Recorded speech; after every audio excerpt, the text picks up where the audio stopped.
Alokhu angene njalo amazwi enduduzo emndenini wakwaZondi kulandela ukudlula konina wesihlabani somculo wamaskandi uNtencane wakwaZondi. Nginibelele ngiphinde futhi nginamukele kule channel ehamba phambili nkezwe mina. Ngomfeze ngintuthu ngakho malibathi ila sibona amakomedi. Mhlawumbe ukuthi usemusha la ekhaya uzophinda ngicela enze sure ukuthi uyasubscribe, ungakhohlwa ukucomment nokulike kanjalo futhi nokushare ikhono okukhulu kunakho konke bafethu.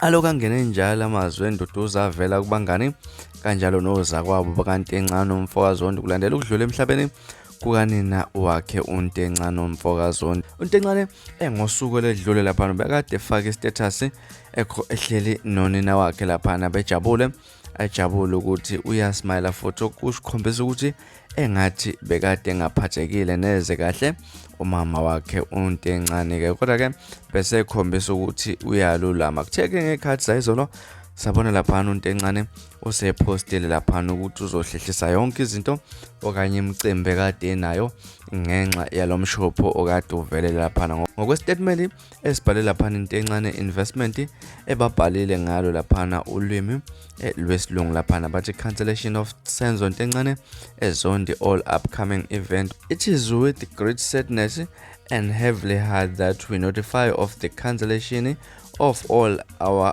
upcoming event.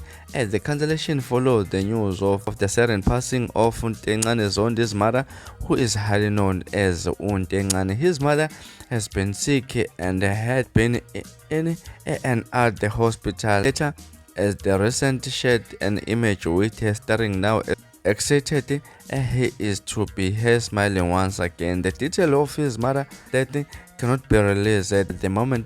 The management of Senzo uNtencane family have kindly requested privacy during this difficult time. Detail regarding the cancellation of all events will be communicated in due course. Management wasebhala ukuthi ke bayazibongela lapha ke baye uNtencane ke nabo badlulisa kakhulu lapha ukudumala ingakho bathatha isinqumo sokuthi bakhansele yonke imicimbi ekade uNtencane azoyidlala lapha ngenxa lomshephi othethe ubehlela lapha ukudlula emhlabeni kukanina wakhe uNtencane ke bafethu.